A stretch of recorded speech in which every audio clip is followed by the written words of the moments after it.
sweating it out in the sauna. Yes. 10 minutes in and I'm already sweating. It's at 126 degrees Fahrenheit. I'm gonna stay in here for 20 minutes, maybe longer, and then I'm gonna eat.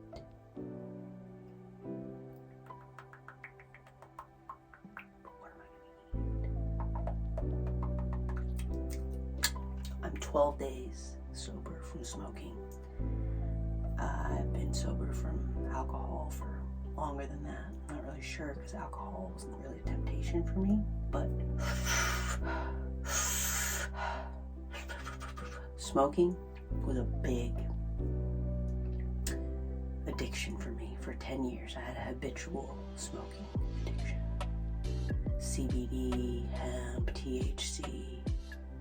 Thankfully, it was never tobacco, but I lost control over it. And now it's like, thank you. I'm almost 40. I'm 37 now. I'm going to be 38 this year. And I don't want to have that smoke in my hair and my skin. I want to be mindful of my toxin overload. I've also had hand eczema on this hand for years. And for the last 2 or 3 years, it never really went away, and I kind of became, kind of complacent with it. I was like, oh yeah, sure, whatever, no big deal. I'm not dead yet. And now I'm actively wanting it to disappear. Just like, this hand, nothing. Like this hand, be the same. Eating cleaner, not eating any more fast food, not even eating at restaurants because it's not as healthy.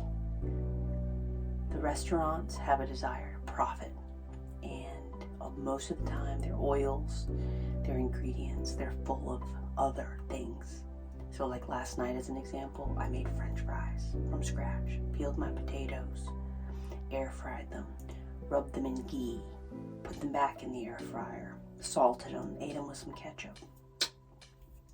Took me a lot longer than just going to a drive-thru.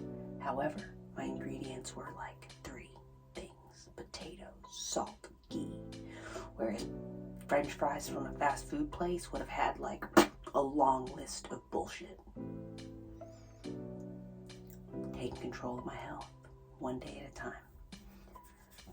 Some might call this solitary refinement. I'm not being as social. I've also cut my time off from people that were habitual smokers because I don't know if I'm strong enough to be around that right now. So I'm really building my own healthy habits, falling in love with my life, my routine, my lifestyle, my doggies, spending time on my 2 properties, Rhythm Farm, 66 acres, and Music Monastery, where I'm the resident artist. And I've been teaching myself plumbing and getting really handy on the land.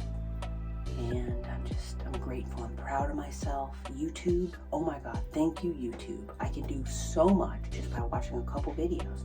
I'm also teaching myself video editing, and I've made 2 compilation videos. One of the concrete art sculpture walls that were constructed here after the 2020 tornado, and then 2, creating the gathering room in the basement, painting those walls and that whole process, the floor, and yeah. My practice, because I can just be like, next thing, go. It's never done. My challenge in my practice is to learn how to feel appreciation for myself and my accomplishments. Practicing that gratitude, practicing feeling the accomplishment and that satisfaction. That is a challenge for me because my list is never ending. And the truth is it'll never end until I'm dead. So I might as well learn how to appreciate what I've done and what I'm doing and this gift that I've been given. I've been self-employed since 21. I'm going on my 17th year in real estate. I've been a real estate broker since 2014, and I've been a real estate agent since 2007. I didn't go to college. didn't finish high school. I got my GED. There's so many reasons why I shouldn't have succeeded. But perseverance,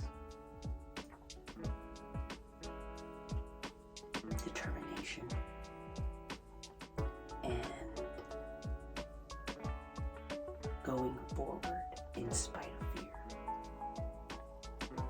That's what it takes. I've made so many mistakes in life.